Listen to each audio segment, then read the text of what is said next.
keeping your commitment to yourself and others. I think that that's something that builds internal confidence. And then believing that who you are, right? So being able to answer that question, who are you?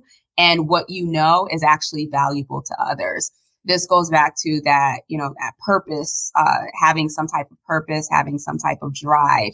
When we are in a space and an element where, we know we're confident in who we are and our identity, we are confident in our gifts, our talents, our expertise, whatever that may be.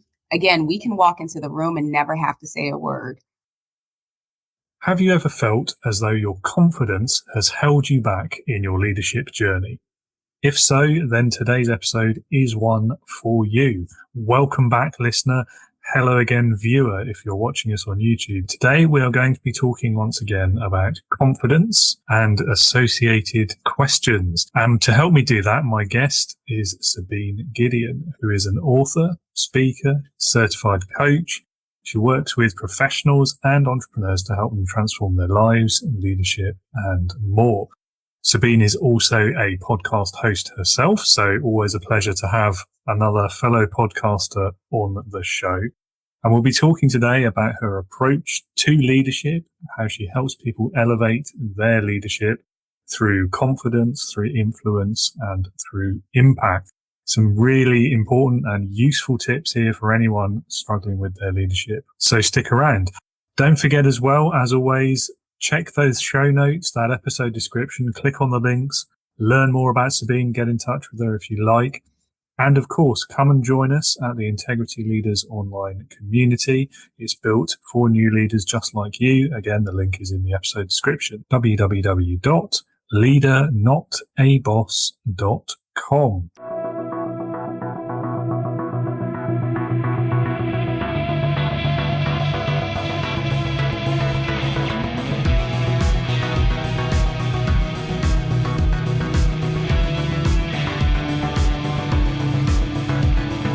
Welcome to the Leading with Integrity podcast.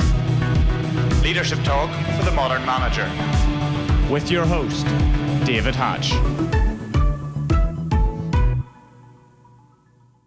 Well, Sabine, welcome to Leading with Integrity. It's lovely to have you on the show. Really looking forward to our conversation. And early start for you as well. So I appreciate that. Thank you, David. I'm excited to be here and excited to chat again. Yes, me too. Our first conversation wasn't recorded, which feels like a shame.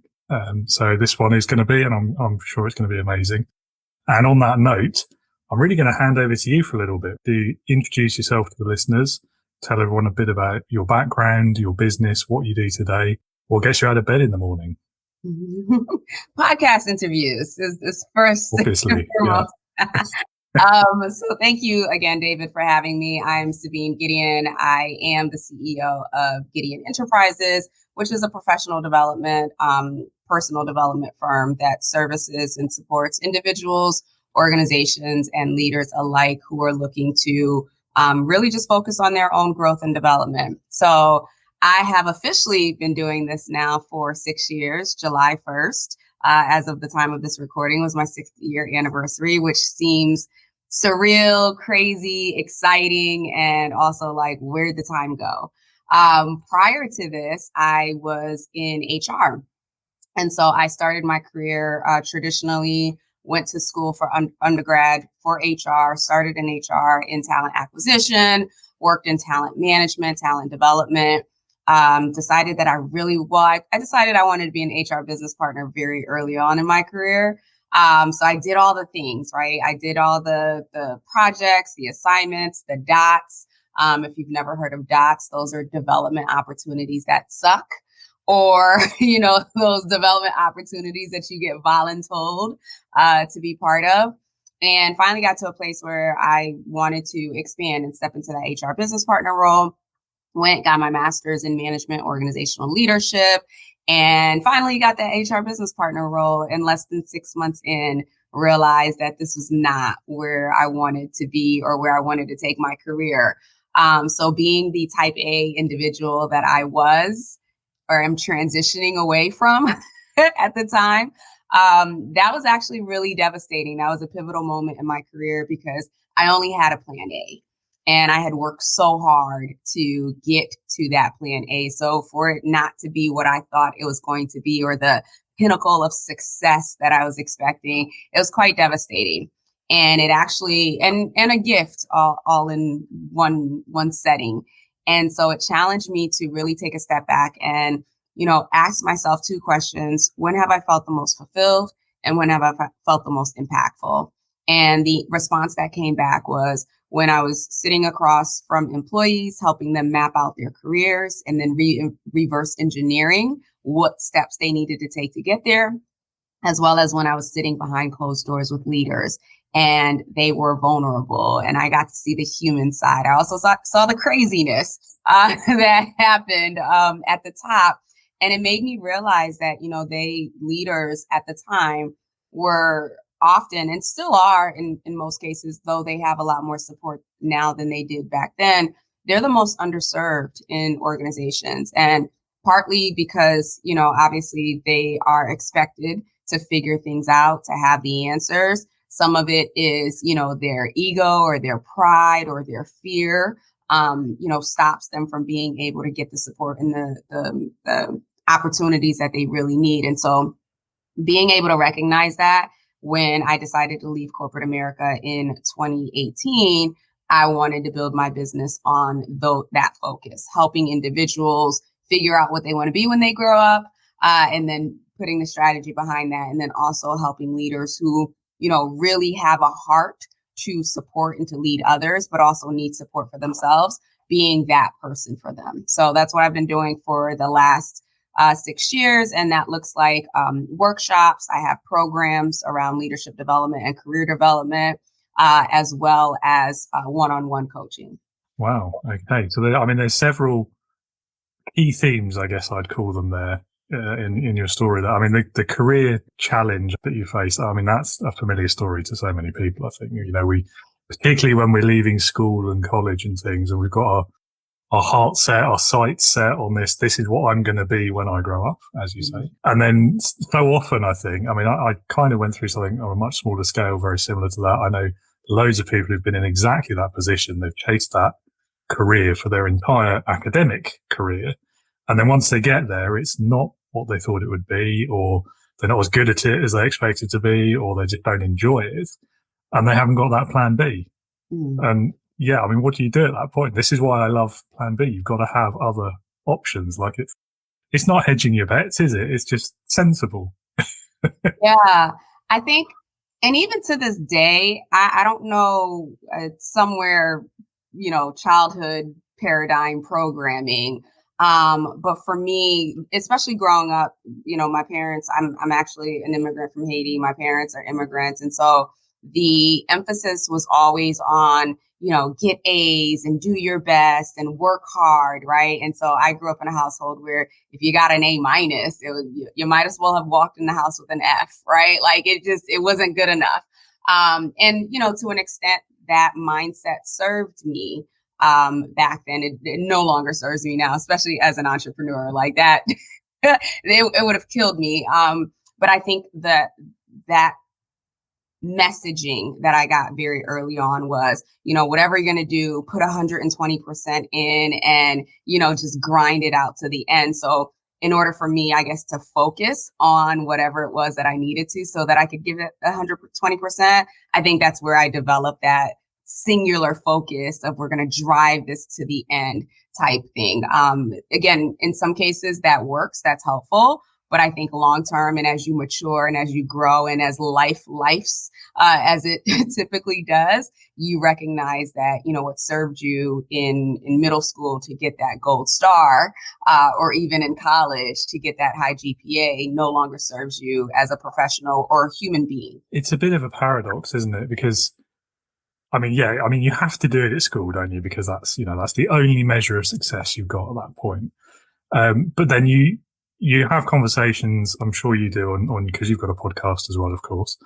And I know I've spoken to quite a few people in that kind of the high performance world. So places like Formula One and the Olympics and fighter pilots, things like that, those kind of dream jobs where probably less than 1% of people who want to do it get to do. You talk to the people who've succeeded and made it there, and they've done it.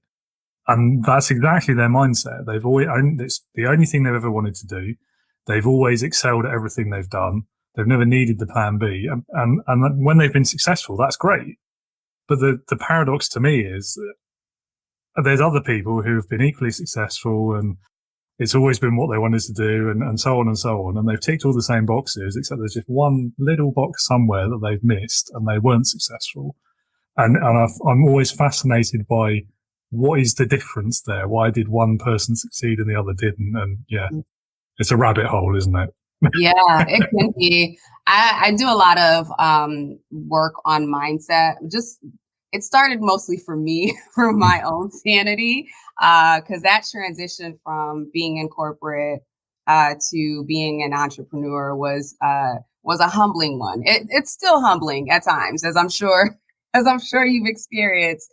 And so I think there's multiple parts of it. I think if I look back at the earlier stages in my entrepreneurial journey, there was so much of me trying to figure out who I was and also like adapt myself to this new identity of an entrepreneur and figure out how to market myself and all these things. And so I think unconsciously I started becoming like this chameleon because it was like a fish out of water stepping into entrepreneurship. So I think, and obviously this is a generalization, but sometimes what might cause that lack of success, at least initially, is not a clear alignment, if you will, with whatever that goal is, whether it's in their hearts, whether it's in their mind, whether it's, some type of external pressure. And so people are going after things because they think that's what they should do versus this is aligned. This is who I am. This is like it lights me up. It's fulfilling and it's part of my destiny. So I think depending on the individual, if you really take a step back at the things that quote unquote you failed at, right? Asking yourself the question, did I even really want that? Or was I going after that because that was an expectation? Or on top of that, did I really fail? Or was that, a learning opportunity? Because who is it? Edison, right? His famous quote, I have not failed 10,000 times. I just found 10,000 ways that don't work. So if you failed at something that you really, really want, chances are you're going to keep going until you get the result. But if you fail at it and you're just like, oh, this didn't work out, I need to switch gears, ask yourself, did you really want that? 100%. And I do think, the sort of people who excel in those, the dream careers, let's in inverted commas, I think when they come to, or if they ever get to that stage of where they want to step out on their own and do something different, become an entrepreneur, I think that those people really struggle, because to do that, you've got to be comfortable with failure. You've got to be able to, and I'm not saying those kind of people aren't resilient, but I think it's a different kind of resilience, isn't it? Mm-hmm. When you've only ever succeeded for your whole career, and suddenly you're faced with failure after failure because you've started a business and you don't really know what you're doing and you're figuring it out as you go, and the economy's tough and COVID happens, and in our case, certain political decisions destroy our economy overnight. Anyway, if you're not comfortable with that failure, you're not going to have the kind of resilience to keep going. And again, I faced a very similar transition when I left my last job and set up a company on my own and all of that sort of thing. And I think I've got to the point now, sort of nearly 5 years, so I'm about a year behind you, down the line, where I'd far rather fail at something I want to do than succeed at something I don't, because that success almost traps you then, and you're stuck doing something you don't really want to be doing, but you need the paycheck or you need the client or whatever it is. Yeah. And at that point too, that success, that external success, right? You're not growing. And I feel like that's the beauty of life. Like, we get to grow, and you can look at nature, right? Like, the leaves grow, the trees grow, like everything grows. And so if you're in a space where, you're collecting the paycheck or you're doing the thing and you're making an impact and you're just getting by, but the essence of who you are isn't growing and you aren't expanding, that's so unfortunate. I think as human beings, and if COVID taught us nothing, even though it seems so far removed now, I feel like when COVID first happened, or at least a few months after, it gave people that pause, that moment to question, what do I want? What have I been doing? Like, what is my life? What is real? What are the obligations? And so many people made pivots because they gave themselves that space and that time to really think and assess. So I'm saddened at times when I start to see the trend move back to the busyness and the hustle mentality and the burnout and all the stuff that we hated this time 4 years ago, that like as human beings, we've just naturally gravitated back towards that. Yeah, I think part of that is when things get a bit tougher. It's almost the default position, isn't it? You feel like that. I think we all have that sort of ingrained thing from school, I suppose. I don't know, watching our parents, previous generations, that if you work harder, you'll be safer in your career or financially somehow. And I think we lose that kind of sense of what working hard really means. It's that question, isn't it, about, just hours versus productivity, time spent versus output. And yeah, there's a whole thing there, isn't there? As soon as you said that, I was just like, I think it's the differentiating working hard versus earning a living. We're not synonymous. I know a lot of hard workers that don't make a lot of money, right? And so it's just, but I also know people who are in their zones of genius and they're in their element, and just simply by being in their element, they make a lot of money. So it's finding that balance for you. Definitely. I think, the world's moved on a lot as well. I don't think that is a linear relationship anymore between hard work and value or money or, insert phrase here. Yeah, I don't know. I think maybe a few generations back, it probably was a direct correlation, wasn't there? Because if you work in a factory, for example, more hours you do, the more product you produce, the more money you make, and so on. But yeah, robots do that stuff now, don't they? So it doesn't apply. Right. So tell us a bit more then about your approach. What kind of leaders you work with and how you help them. I know you've got 3 areas that you focus on, so confidence, influence, and impact. How does your process work? Yeah, thank you for asking. So the leaders I work with come to me either individually because they are at a standstill, feeling stuck in some way, in some capacity in their career, and they want to create a strategy to, get to where they want to be or figure out how to stop feeling so stuck. And then also I work with organizations or through organizations who will sponsor their leaders, whether they're in high potential programs or they are individuals who they see value and they want, they're on somebody's succession plan and they want to help them build up the competencies to get to the next level. And on very, very rare occasions, I'll get that.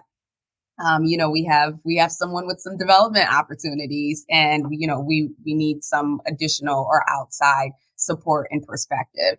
And so, I treat I have a philosophy that I believe that we're all leaders, that leadership is an innate ability that we all naturally possess. It's a matter of developing it just like any other skill or any other talent, if you will. And so anyone who comes into my space, whether you are a people manager, so to speak, or you're leading others, you're a leader in my eyes. And so we start from that basis. And my focus is really around those 3 points around the confidence, influence, and impact. And the way that I support them with that is, with regards to confidence, we really work a lot around self-awareness. And a lot of that is done through mindset work or in conjunction with mindset work. I honestly believe that, the more self-aware that we can be, the more impactful that we could be in the environment around us. It's actually baffling how many people actually sitting in leadership roles are so unbelievably not self-aware. And, and understandably so, when you look at our trajectory of growing up and becoming adults, we're not taught, to focus on ourselves, to learn about what makes us happy, to lean into our emotions, to lean into, things unless we're quote unquote gifted or whatever in the school system. And so a lot of people just go through life, through the school system, like we talked about earlier, checking off the boxes, doing all the things that they're supposed to do. And then they get into these roles and they're supposed to, be empathetic and be compassionate and all these things towards people when they've never learned how to do it themselves. So we spend a lot of time on getting to the core of who are you? That is a question that I love to ask my clients, and I don't stop asking. And I also know that's a question that most people don't like answering, because there's often two outcomes. One, they get to the point where they realize that they don't know, and I see it as an opportunity for them to figure it out. Or two, they have a sense, or maybe there's three, and then three, they hit that wall, and then they just decide, all right, I don't I don't care to know. I'm just going to be this persona that I am. So that's how we work on the confidence. So getting through the self-awareness and the mindset work. For influence, it's really about helping them get clear on what impact what is it that they want to do, what impact do they want to make. So if you think about it, we start with who are you on the confidence side. Influence is what do you want? What do you want to do? And then tying that back to what are the resources that you need, and who are the individuals within your network that you can leverage their social capital to help you get there. And then the impact is really around the strategy, execution, and accountability. So what that means is really taking the time to say, okay, well, you know who you are, you know what you want, you know what resources are available to you. Now, how do we actually put that into a plan that you can execute? And I'm there to support them from an accountability standpoint, from, putting that mirror up. I like to call them mirror moments, where if there's a blind spot that they're not aware of, that I can, put up that mirror so that they can see and help adjust as needed. Love it. Yeah. I think, self-awareness comes up a lot, as you can imagine. And it is one of those things. You're so right. We're just not taught to do it, are we? I think back to some of the things towards even at the end of school, we had this thing in the UK where they called it life skills. Mm.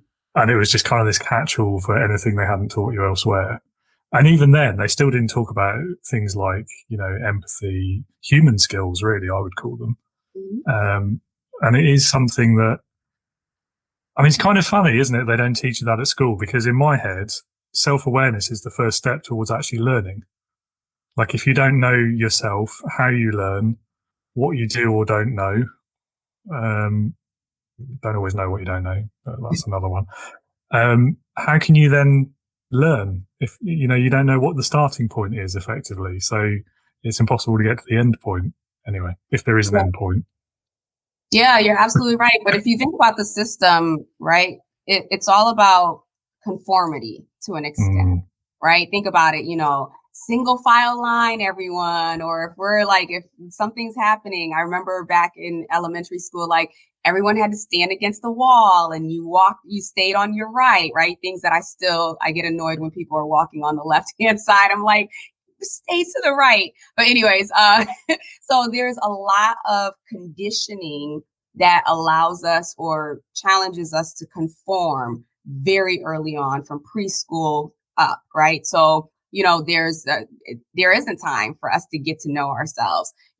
Back then there wasn't a lot of conversation around neurodiversity and, ADHD and learning disabilities, right? Because you were put in a class and put away, basically, because no one understood that, oh, Johnny is just, he's more of a visual learner than he is, it's just little things that we've now started to account for.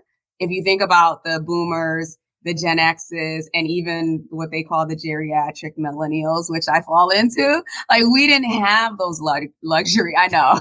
I hate that term, but I keep using it. We didn't have. I'm probably in there too, sadly. But yeah. Until I find a more. It's so disrespectful and creative at the same time. It's just you love it or hate it. So there's a lot that, because the system needed everyone to kind of fall in place or fall in line a certain way, it didn't make room. It didn't create space for people to explore. You were just trying to fit in as the person. And of course, your teachers, your parents, and all of that whole tribal mindset that we have, right? It's just about like, hey, stay within the tribe, stay within the group. And that's what we did to stay safe. So I think the more and more that I've been doing this, and even just on my own journey, I'm realizing that what we used to hear as being like the midlife crisis. Like I remember watching TV and movies and whatnot about people having midlife crisis. I think that that's the place where people start to wake up individually, because it happens at different stages in their lives. Like mine happened at like 32 or 34 with that whole job situation. So I think that something happens that allows us or challenges us or invites us to take that moment and ask ourselves, what do I want? Who am I? What do I want out of life? What do I want to create? What do I want my legacy to be?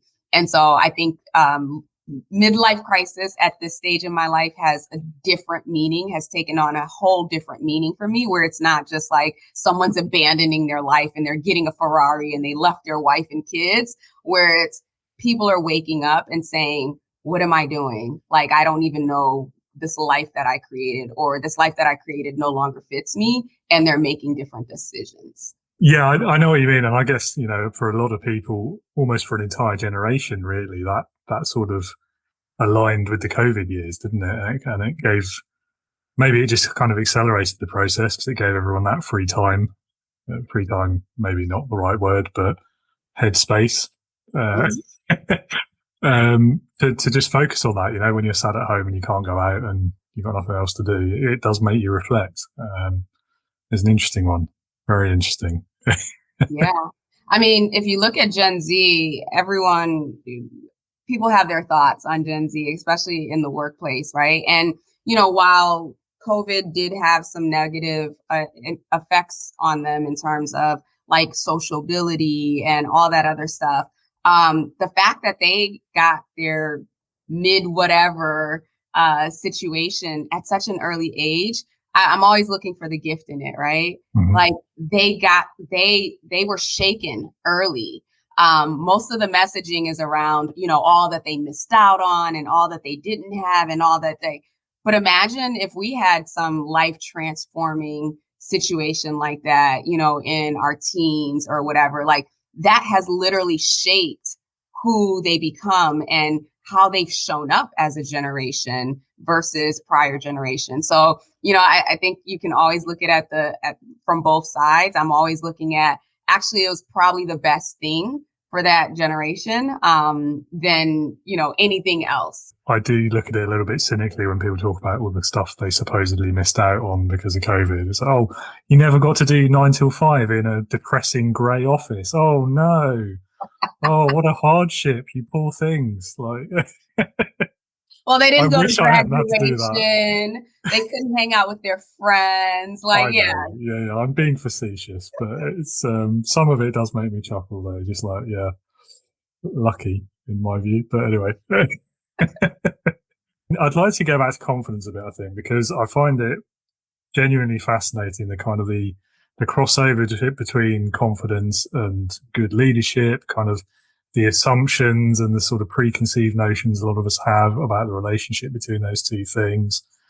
I mean, there's this whole thing around like introverts and extroverts as well in leadership, and how confidence played into that or doesn't. And yeah, so I mean, maybe if we start with how important do you think confidence actually is for a leader?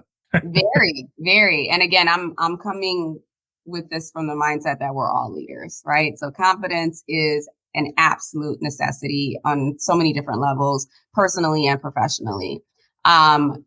The way that I look at this, or my philosophy around this, is that confidence is sourced internally, but it's validated externally.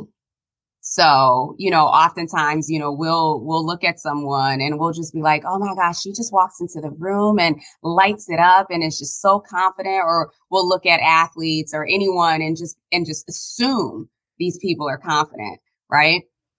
And then there'll be other people that, maybe they're like at the corner of the table, or they don't really speak, or, they seem shy and reserved. And then we make the judgment that they're not confident. What I believe what we're seeing is them projecting whether or not they have that confidence, right? Because sometimes people don't even have to say a word and you're like, oh my gosh, that person's so confident. How do you know?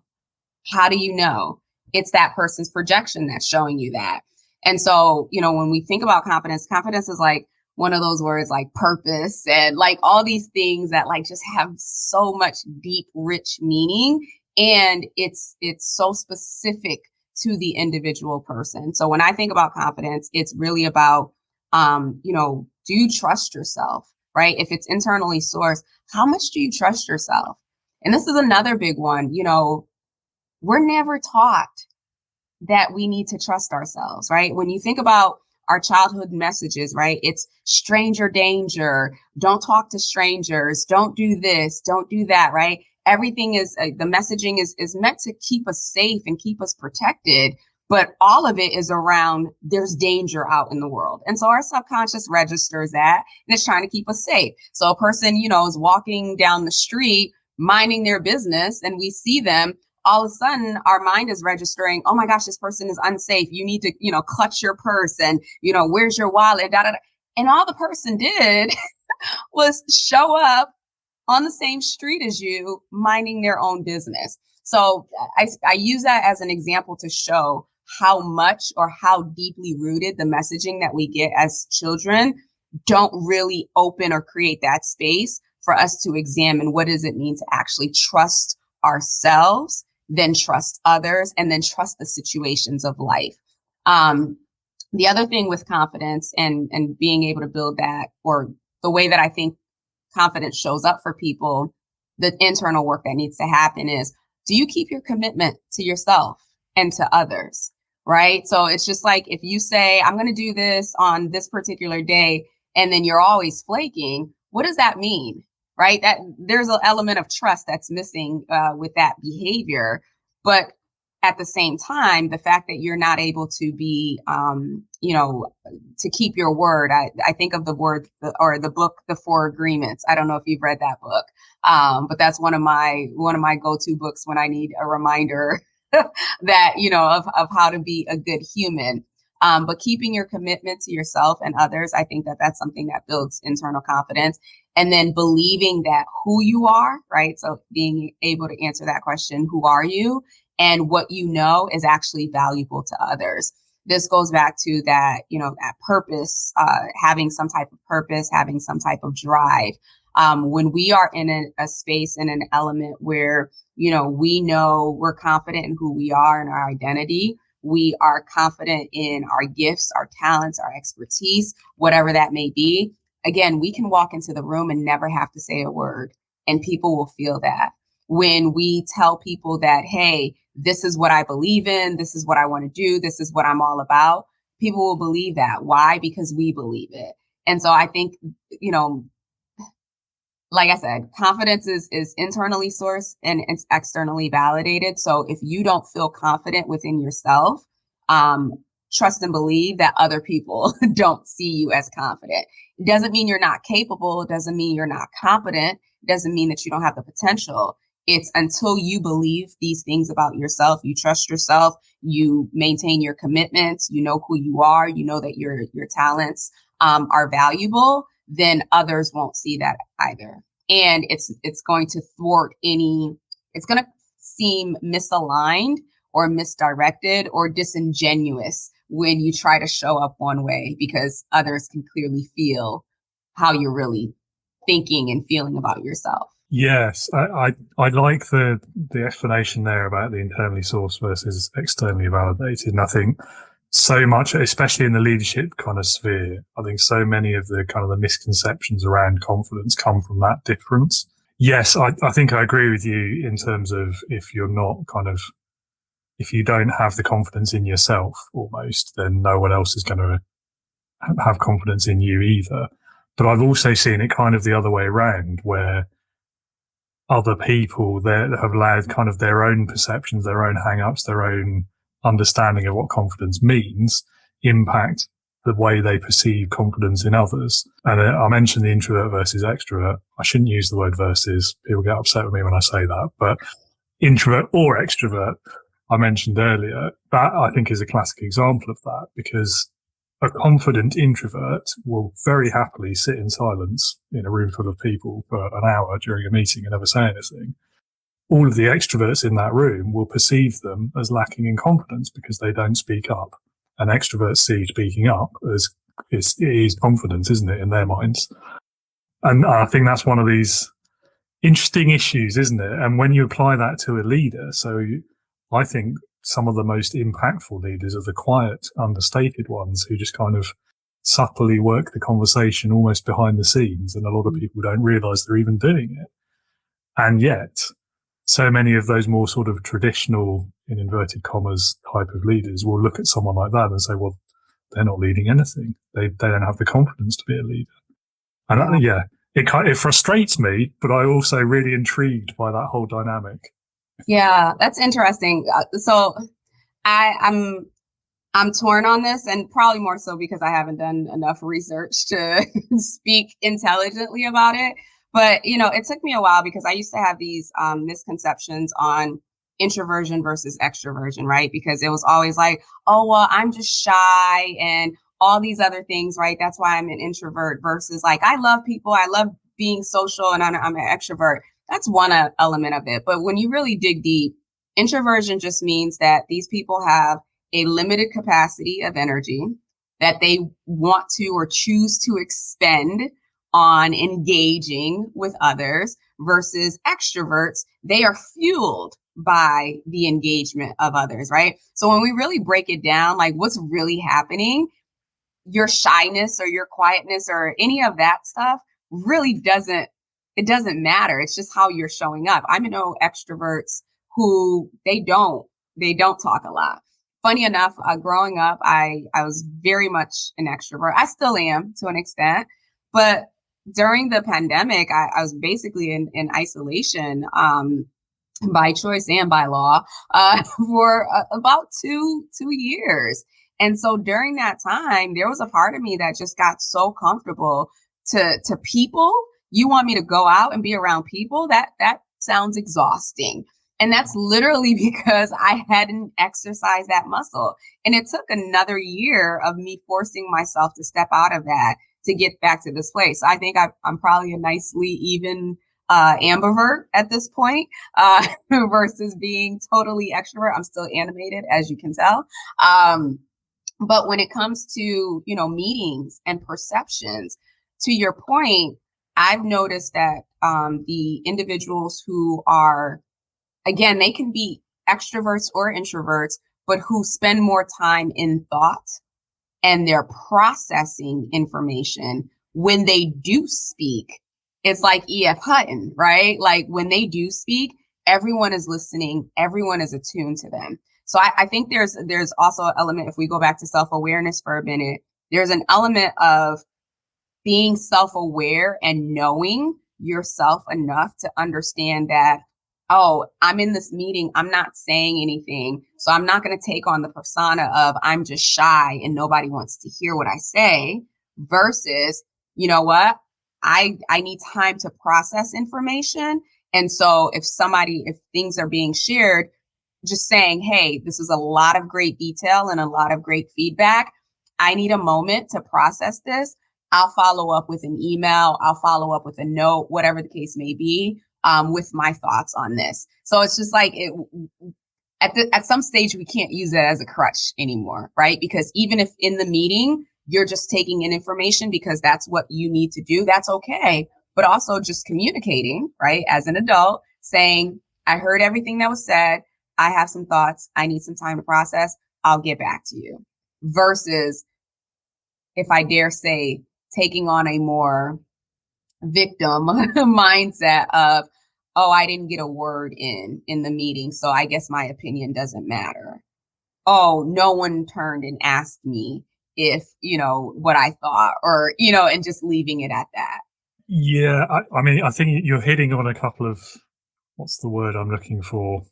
I guess problematic workplace behaviors there, because, yeah, I mean, the flip side of it, I think, with a lot of extrovert, I mean, we're talking about it as though it's a binary. It's very much a spectrum, isn't it? Not everyone is going to sit in the same place. People will be certain degrees of introverted or extroverted. And yeah, anyway.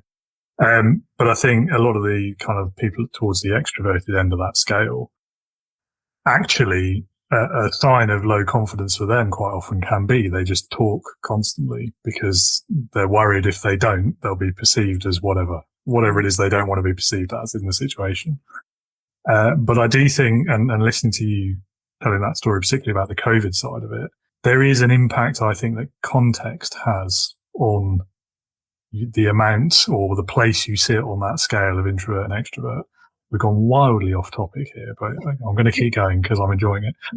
And I kind of experienced that almost in reverse to the way you've described your experience, because I spent quite a lot of time in a work environment, trying to be careful not to incriminate anyone, in a working environment where, let's just say, it was made very clear that opinions weren't sought.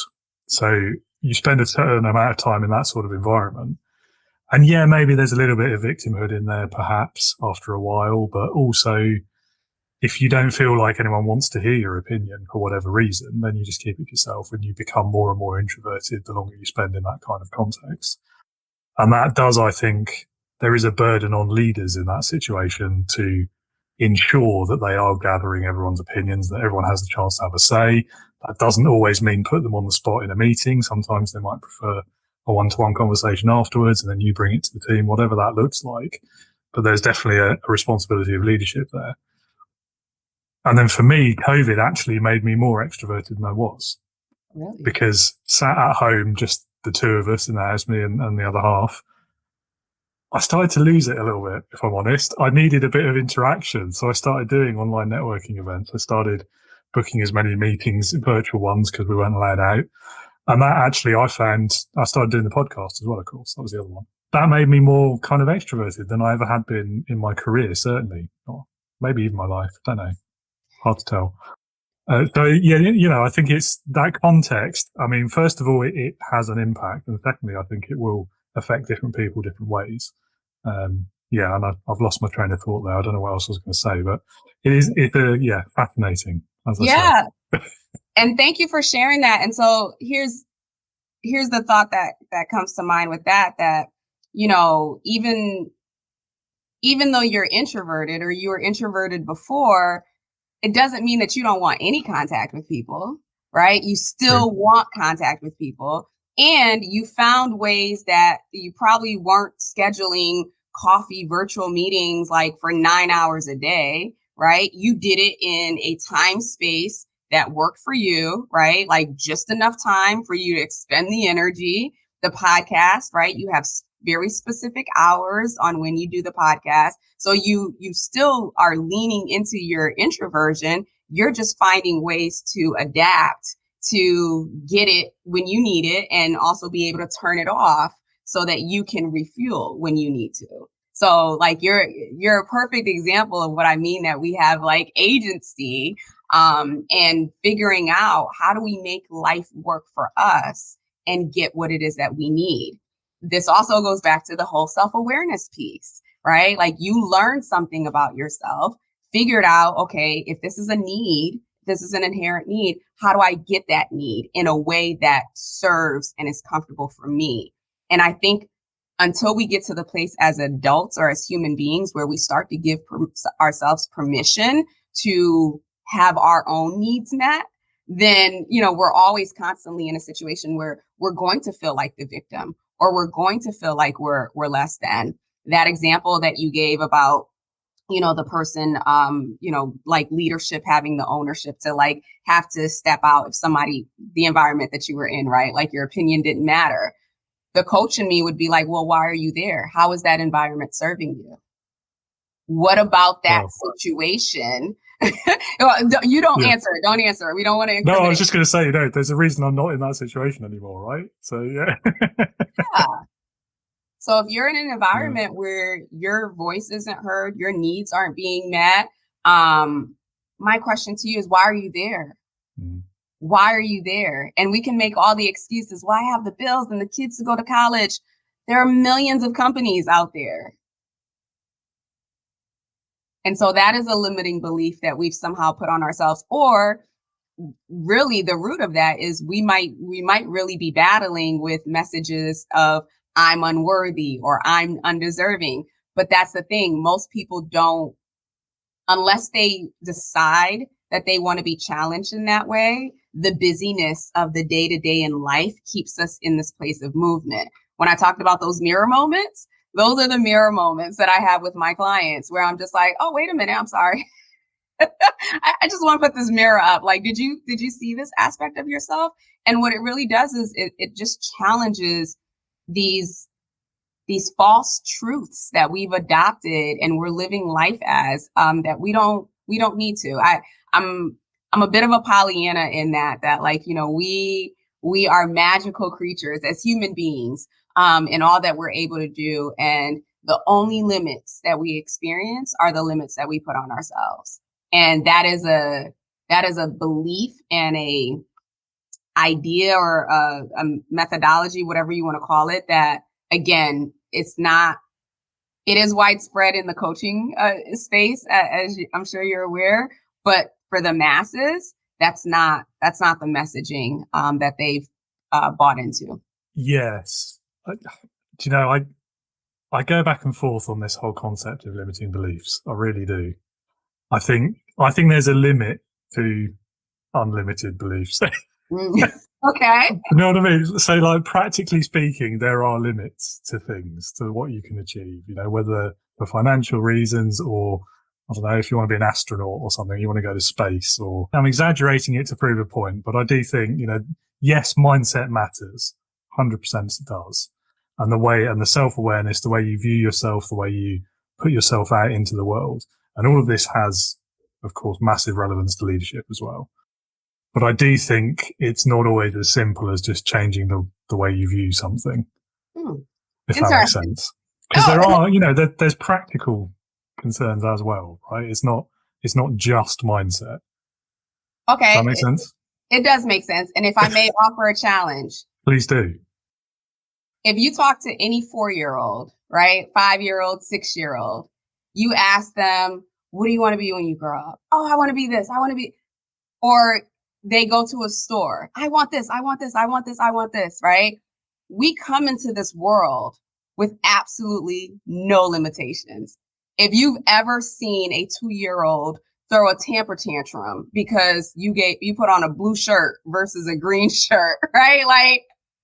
Like there's no sense of reality, of logic, there's no sense of that. We are taught that.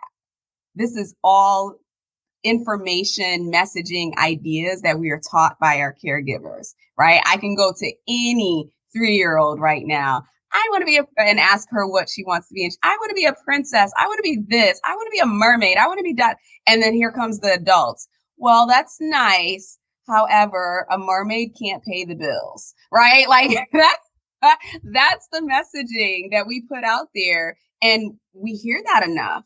And we start to believe that, which is why now we become adults that feel like there are limits, there's reality, there's logic, there's reasoning, there's all these things that stop us. But at the purest state of when we are children, we don't know that. Yeah, okay. So I see where you're coming from.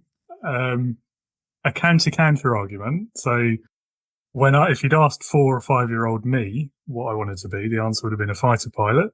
Couldn't do that because my eyesight didn't meet the standards.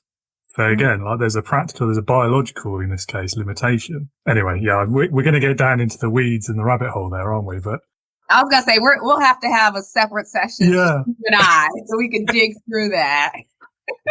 Yeah. Because clearly this is a passion for you. I mean, I'm looking at your background. We've talked.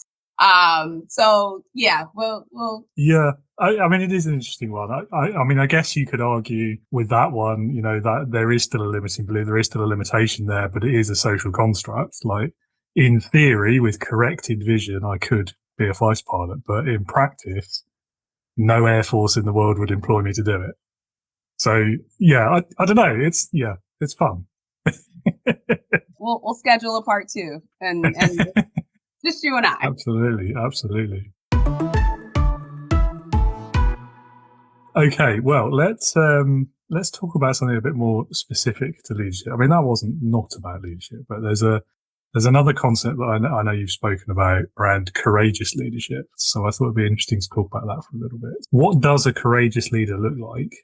And how do you think that approach helps people get the most from their teams? Yeah, that's a really great question. So it's probably going to sound like a broken record, but I feel that the courageous leader encompasses everything that we've been talking about, right? So a courageous leader, again, courage is internally sourced and externally validated or, seen.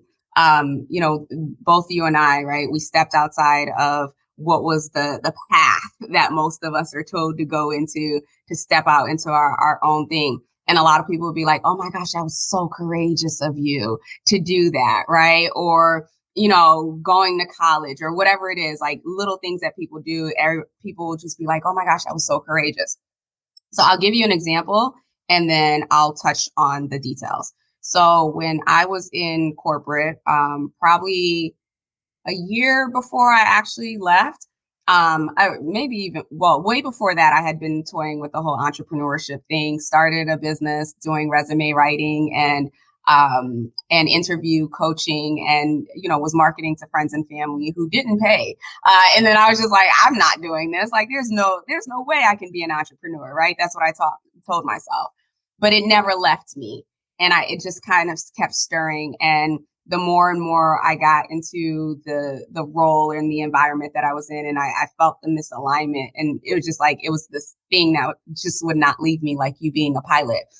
So when I decided to finally step away, or as I was making the decision, because I couldn't ignore the calling or the pull anymore, I started praying for courage. And so, like, I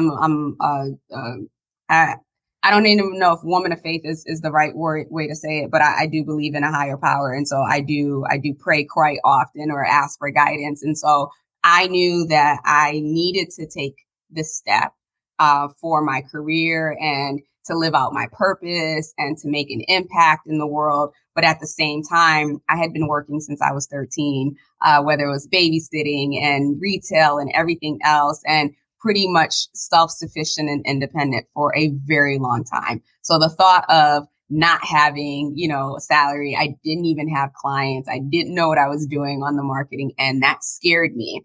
And so I started praying for courage. I don't even know I do, but at the time I didn't know why that was the thing that I prayed for. And in asking for that courage, I made that leap. Out of corporate America, and did it with no clients. And then months after, I moved to San Diego. So I grew up in Connecticut and I'm in San Diego, California. So it feels like the opposite side of the world for me. And just like, it was just one thing after another, that just kept challenging me to grow this muscle, if you will, around courage. So when we take a step back at courageous leader, right, it's doing the thing that does not feel comfortable and that feels outside of your comfort zone, or that feels outside of the normal, whether that is as a leader, sticking up for someone who has high potential, or who has demonstrated really excellent performance, but yet they may be the shy one who doesn't talk often, or they may be considered, not to have executive presence or whatever, right? Standing up for that person. Courage may look like making the decision that, while this environment is okay or good or whatever, I need to step away. Courage, it looks like stating, hey, you know what? I'm the leader here. I'm the boss. I'm the CEO, whatever you want to call it, but I don't know everything. And so I'm going to surrender and allow others to step in that space. So when we think about courage, or the way that I like to think about courage, is it's about who you believe yourself to be and what you're capable of and the resources that you have available to you. I think about this, and I don't want to go on a rant here, but I think about one leader in particular that I used to support. And this individual, you just come across some people and you're like, you're different. like you're different. You don't belong here. Maybe they do belong there because they're the light. So two instances that I had with this particular leader involving me, right? One particular instance, I was getting ready to leave an organization, and this person was my leader at the time. And let me take a step back. Before I was getting ready to leave the organization, I wanted a promotion and put together like this case study and everything. And she was completely for it. Then we had to present it to the VP. And in the meeting with the VP was like, oh my gosh, this is amazing. Yes, we absolutely totally need it, but we don't have the budget. And it was just like this complete shutdown. And in that meeting, my manager at the time, she was just like, well, is there a way that we can look at it? And she pretty much got shut down.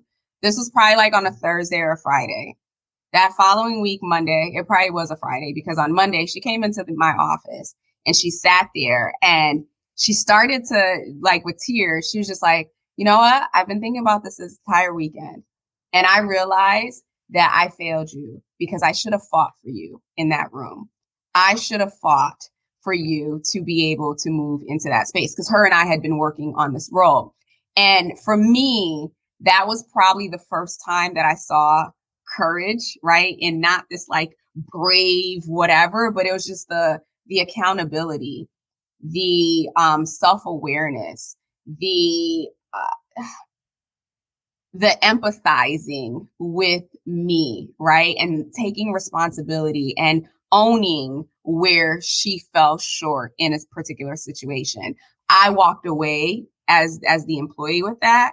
Wow, like that was really courageous, because as you know, she could have just came back on Monday like, hey, Sabine, sorry, didn't work out.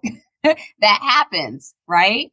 And then she did. She fought for me when of course, after I gave notice, she she fought to keep me there, and I still ended up leaving. But I'll never forget that experience. It was so subtle.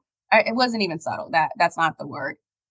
She probably didn't set out to be like, I'm going to be courageous today. But what was inside of her and what she knew about herself and her capabilities, that's how it showed up. And I can give you different examples of courageous and how you support. But I felt like that was a good example of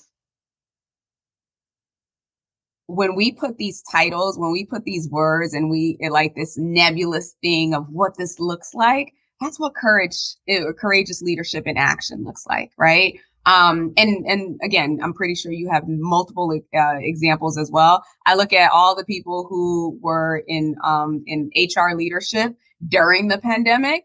I consider them all to be very courageous leaders, because I don't know that I would have been an effective HR practitioner at that time. And I have the total, they're still courageous leaders because they're still dealing with the aftermath of stuff. But, courage is one of those things that it shows up differently, and you'll know.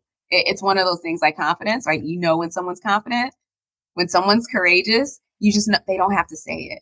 They don't have to run into a burning building or anything like that, but their essence and how they're showing up for you lets you know that. I know that was like a long-winded answer to your question. I'm so sorry. No. It's a good answer. I think, vulnerability, not that we're playing buzzword bingo, but if we were, I'd be winning. Vulnerability is one that stood out to me from that story. I think that there's a whole thing, isn't there, in leadership around being vulnerable with your people, because it builds trust, respect, there's that authenticity piece. But I think so many people struggle with it because it does take courage to do that, especially when you're in that leadership dynamic, because of the way we're traditionally taught leaders behave, and that's not really the way you do it. You don't want to show any weakness, because then you'll lose people. But I think actually that's been flipped on its head a little bit. I think it's the opposite now. It's if you don't, then you're more likely to lose people. And I think, there's some great examples, aren't there, of the courageous leader. I think for me, the ones that I always find the most compelling, I guess, are those sort of lower level or middle managers who are put in that position of being stuck between a not so great senior manager and then the people that they are leading, and they end up having to try and protect those people, or they've got to speak truth to power, that whole dynamic. And that takes real courage, but you see people do it day in, day out, often without even thinking about it or realizing that's what they're doing, just because they know it's the right thing to do.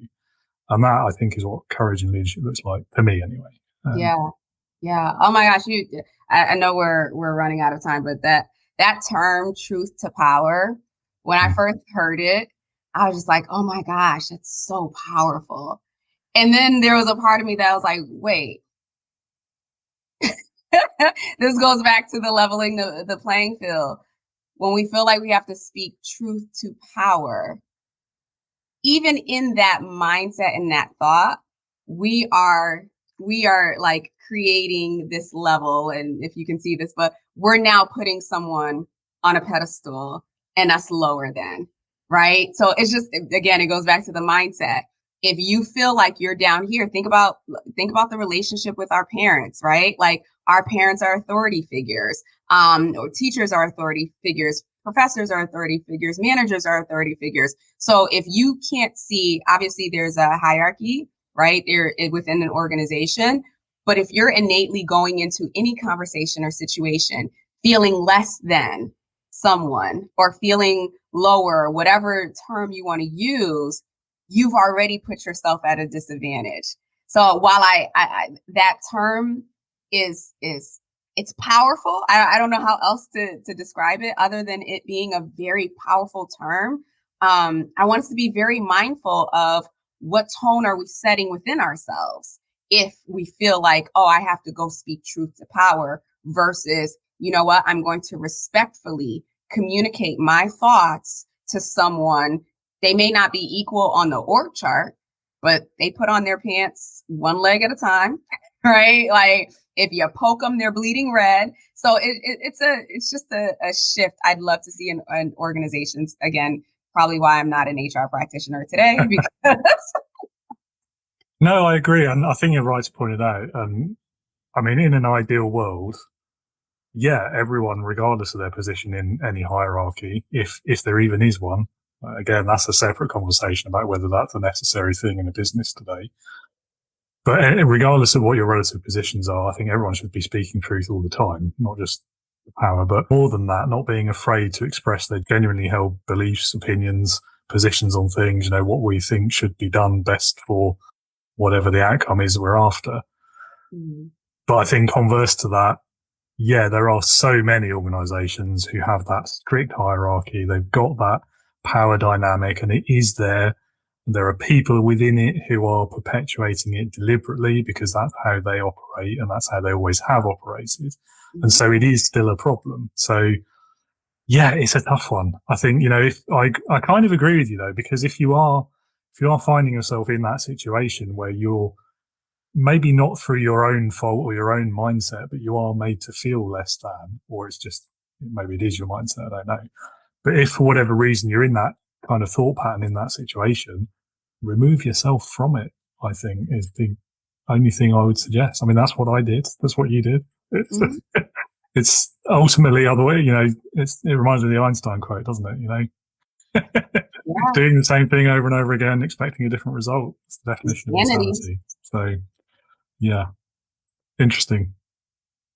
We're probably getting a bit controversial there, which is good. I like controversy sometimes. But the way that I look at it as this is what most people are thinking. They're just not having these conversations. And when you're in corporate, for the most part, especially if you're in a large organization, like you're drinking out of the fire hose, right? And you're just trying to make it day to day. And so the annoyances, the discrepancies, like again, you look at the social uprising, it was everything that came out of that didn't just happen in 2020. That was decades of, you know, of buildup, if you will, that has like spilled over during this time. Like it was that opportunity. Again, my Pollyanna is just like, if more and more people took the time to, you know, do that self-assessment and show up as who they are, then a lot of these conflicts that we have would be eliminated. We're human beings. So there's always going to be conflict. But a lot of the things that we have accepted as normal or as, unwritten rules of corporate and challenges that we don't have to experience them. We just experience them because that's what the previous generation taught. And, Gen Z, while again, I'm glad I'm not an HR practitioner right now. But they have literally just, they are giving us mirror moments day in and day out and questioning, well, why does it have to be that way? Why do we have to do things that way? Like, why can't I just talk to this person? Why can't I be part of this meeting? Which, the system, the structure that was built, I think that it worked for a period of time. And we see that on all levels of society, government, education, you name it. The system that was built, again, if we as individuals aren't growing, then we are as a society aren't growing. And so if we as leaders or people who are in positions of leadership within organizations can't see these challenges to the way of being, these challenges to the way that we do things as an opportunity to grow, an opportunity to learn, an opportunity to develop, that's sad. And that's sad in a way because it deprives us as leaders to be able to grow. It deprives our organizations the opportunity to grow. It deprives our services, our customers, our clients, the opportunity to grow as well. So, for those of you who are listening, who are sitting in a leadership space, I encourage you, if someone challenges the status quo, so to speak, react or don't react. Take that moment if you're triggered, right? And start to ask yourself, what about this bothers me? What about this threatens me? What about this scares me? And you do that internal work so that you can respond accordingly versus reacting. We have a lot of leaders who are reacting at government, you name it, at all different levels, people who are reacting and not taking that time to do that self-assessment and identify, well, what is this triggering in me? How do I deal with it so that I can move on and separate it from the issue at hand?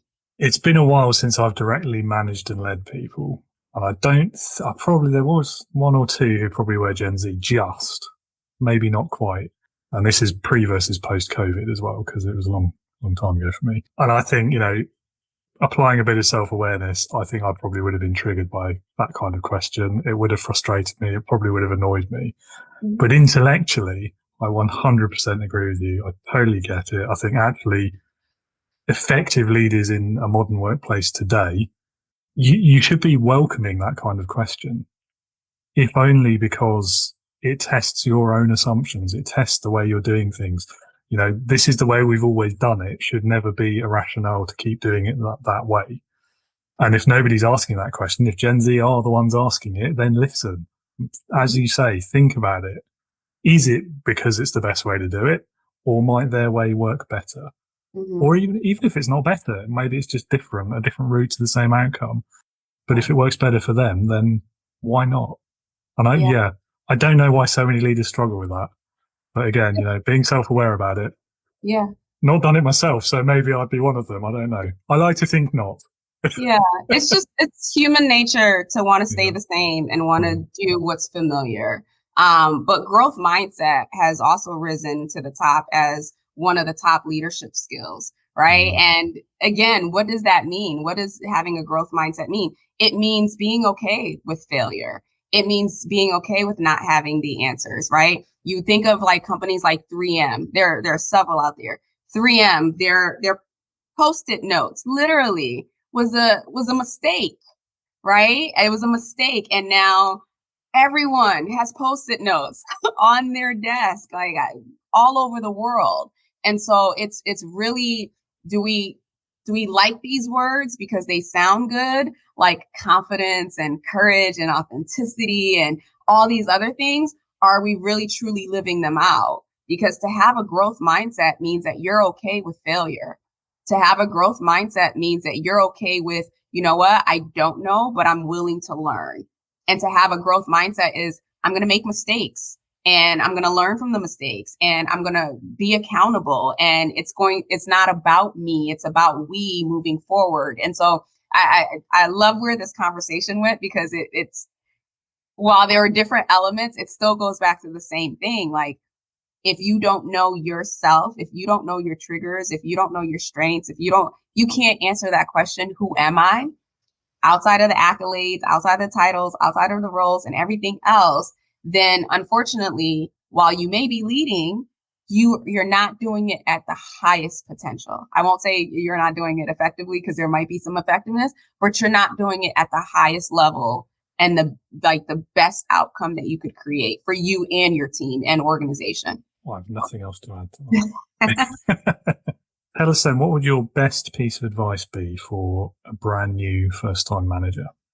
Yeah, that's a really great question. Because I run a program for first-time managers, and so the mindset, right? We'll talk about mindset. The mindset that I've seen show up is that you've been traditionally rewarded for your own individual performance. So it's an identity shift that needs to happen, right? Like, when they're like, oh, it's no longer I and it's we, and it's just like this easy transition. It's not just that it's no longer I and it's just we. It's you have to shift. If the personal value that you gain from within yourself and your worth was tied to your performance or the amount of money you made and whatnot, when you step into that role, that's going to be challenged, right? So there's an identity shift that brand new managers are going through, and they need to give themselves that space and that grace to transform, if you will, into that new level and version of their selves. The second piece for brand new managers is ask for help. That goes back to the whole, like, I've always been the subject matter expert. I'm the person that people come to. And so there's resistance. There's a little bit of ego. There's a little bit of fear of asking for help or saying, I don't know, or saying I need to get back to you.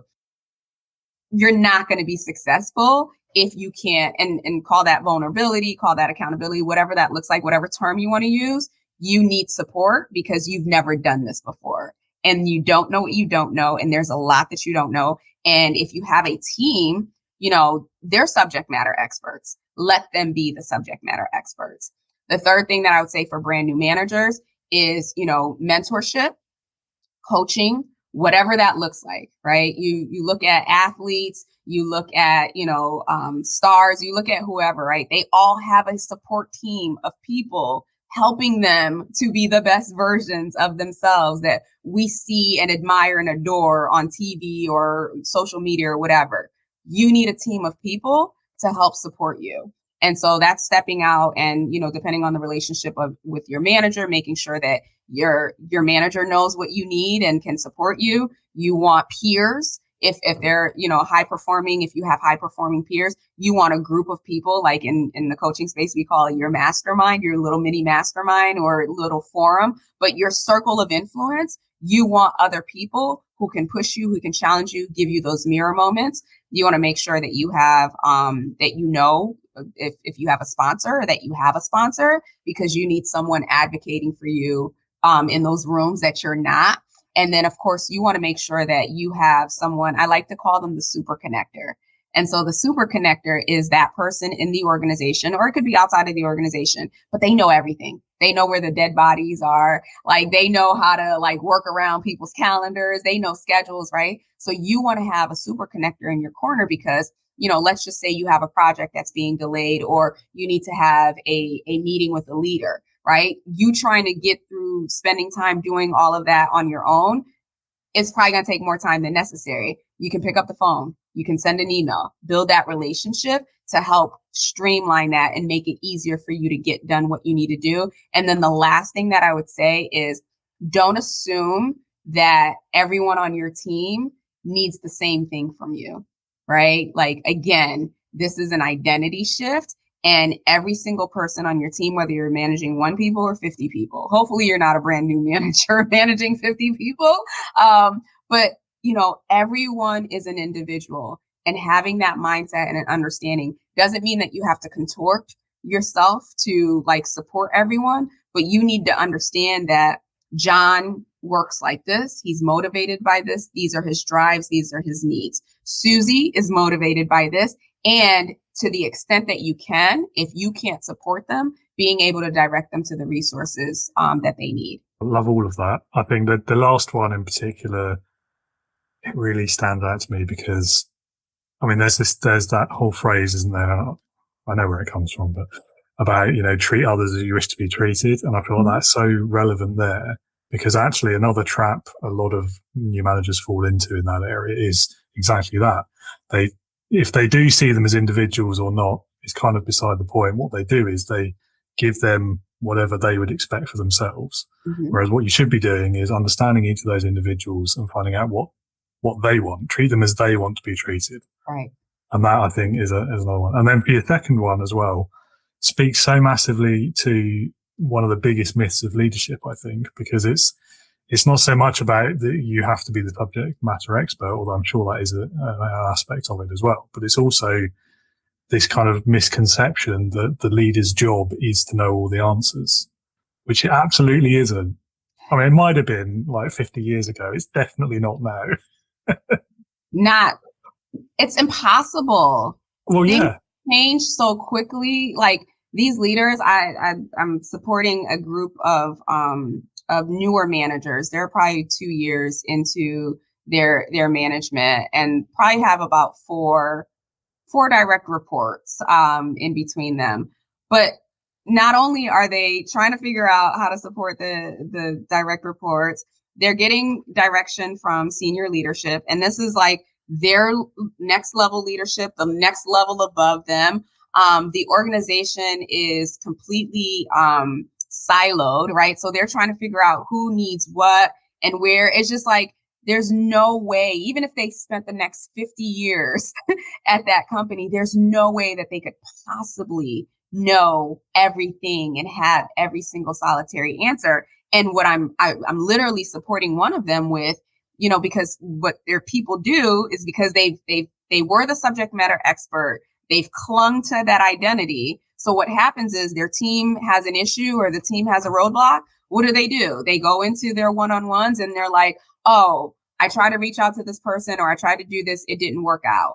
And for the last year, they've just been like, okay, I'll take care of it and I'll move on. And it's just like, now you're burnt out.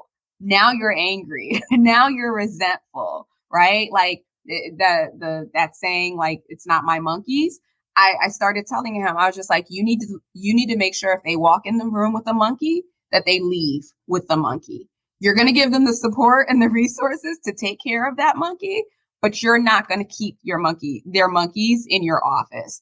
And so that's just that's again, that comes with the identity, that comes with if the company valued me here, will they still value me if I'm not doing as much? Will they still value me or will my team respect me? And so there's just a lot of mind chatter for first time managers that putting that onus, or even newer people managers, putting that onus of knowing everything, so unfair to you. It's so unfair to you. It's unfair to the team. It's unfair to your family, I'm sure, because they're feeling the effects of that weight that you carry. Absolutely. Yeah. I mean, I'm a big advocate of not being that sort of hands-off manager who never does any work themselves. But at the same time, you've got to have a boundary where you're not just taking jobs off of everyone's hands as soon as they get stuck. Like, you can't do it all yourself. And if you do, there's no point being a manager. You might as well just go back to your last job, right? And just do that. And that's the complaint I hear. It's just like, I'm just doing all the work. Yes, yeah. But why? Because you've taken it on. Right. It reminds me of another horrible cliche or proverb, isn't it? It's about, do you give them a fish or do you teach them how to fish? And I think that's the difference between being the practitioner versus the leader. Mm-hmm. Yeah. Leadership heroes. Okay, well, conscious of your time, I don't want to steal too much of it. So I'm going to skip to the final question. And I have to do this one because everyone has to answer it. It's my favorite one. It's called Leadership Heroes. So if you had to pick one person, and it could be anyone you like, alive, dead, past, present, real, or even fictitious, who in your opinion would perfectly embody leadership, who would that person be and why? Yeah, I struggled with this one because there are so many that I wanted to go with. Captain Marvel is one of the ones that like came to mind, in addition to all the real people. But the one that like I'm just gonna fall back on is Jesus, and it has nothing to do with the religion aspect of Jesus. But you talk about making an impact, right? You talk about leaving a legacy. You talk about showing up in such a way that thousands of years later, people are still trying to model who you were, right? So I know that is like, some people are going to be like, well, that's not realistic. And that's not, forget, forget realistic, right? Forget all of that. When we think about, as leaders, as human beings, we have a finite time on this earth, right? Every day counts. Every moment counts. And you've seen that meme that it's not about what you say. It's about how people feel about, you being around them or whatever. I'm probably butchering that, right? If I can leave any tidbit of advice or motivation here, is that every day you wake up, every interaction, every engagement, every conversation, every Slack, every email, every social, all of that matters. You are touching someone, you are impacting someone, whether you ever see the full effect of that seed or not. Understanding that who you are and your being matters so much, so much. And especially as a leader, the other meme that I always see is people don't leave companies, they leave managers, right? Or they leave leaders. That's how powerful you are.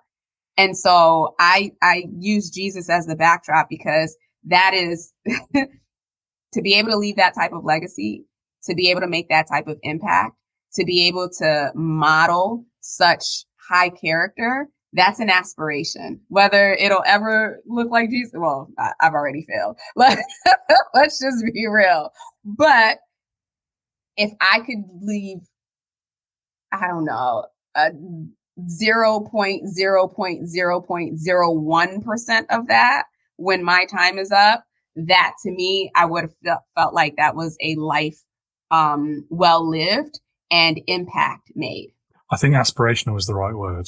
And I'd be hard pressed to think of a better example of the kind of that aspirational, inspirational leader. And I think that's probably why he's such a popular choice. You're not by any means the first to select Jesus for this question. So, yeah, I really like the answers as well, where they talk about him in the context of servant leadership. I think, yeah, I mean, it was a good answer, though. It was a slightly different answer to some of the others I've had. So that's always good. Yeah, so I have this book, The Leadership Lessons of Jesus. Oh, okay. And I actually found this book when I was doing my master's, because we had to do like some type of I want to call it a book report. It wasn't a book report. It was an actual paper, but it felt like a book report. And what I like about the book is they took examples that were like in the Bible and brought it into like common, like day-to-day things that we experience in the workplace. So like one example, he was preaching, and like they were in a room, and I guess people were trying to get into the room, but the room was so packed. And so like they cut open the roof and they like dropped the man down. And, in the middle of it, like Jesus like responded, healed the man, and then went about. And the way that the book describes it is, sometimes when we are presenting, or sometimes in leadership, there are unexpected distractions. There are unexpected situations, right? And so you can dismiss the person and get back to what you think is important, or you can acknowledge the situation, deal with it, and then get back to the work at hand. So it just gave me this perception of, or this perspective that, the way he modeled his life is applicable in so many different areas. And there are lessons, there are leadership lessons that we can take away from that. No, I definitely agree. I think, as you said, and as most people who choose him actually also are at pains to say, doesn't matter whether you believe the religious aspect, there's still valuable lessons there to be had. Right. Yeah, and I think, that example is a great one, because to me, that's the core question of leadership, isn't it? Is your job as a leader, is it to have the meeting or to, I don't know, put the rivet in the thing or whatever? Or is it to create the environment for other people to succeed doing those things? Is it about those people first? I know what the answer is for me. I think I know what it is for you. And hopefully it's the same answer for all the listeners as well. Yeah.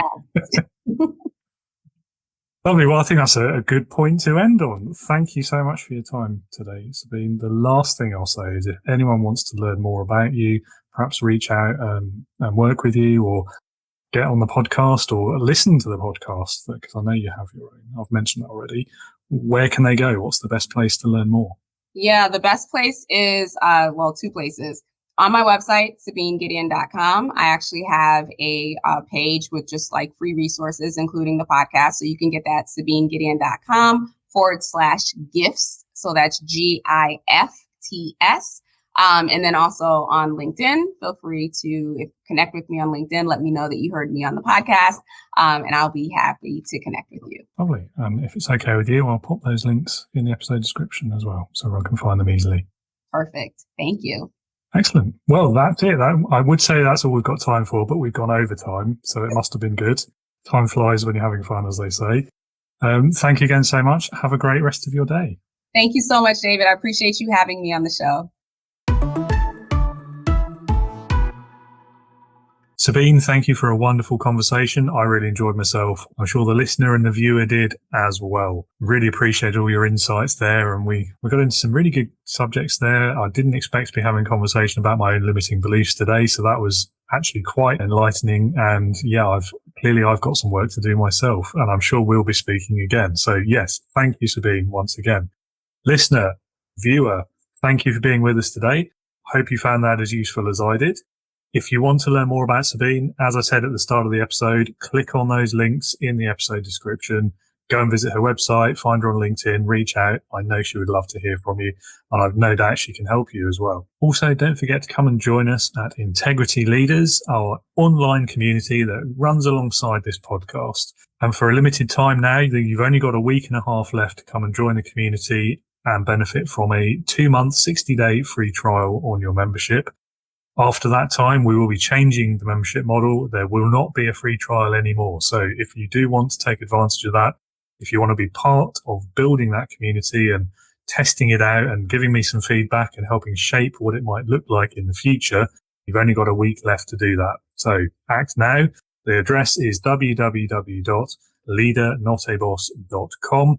Click on the green button. Come and join us today. And I hope you'll join me again next week when I'll be speaking with Keisha Winter about her experiences in corporate America, balancing things like gratitude with asking for more equity, and the work she does today to help leaders struggling with some of those obstacles. And that's all from me today. So until next week, you know what I'm going to say, because I say it every week, but here it is. Be a leader, not a boss.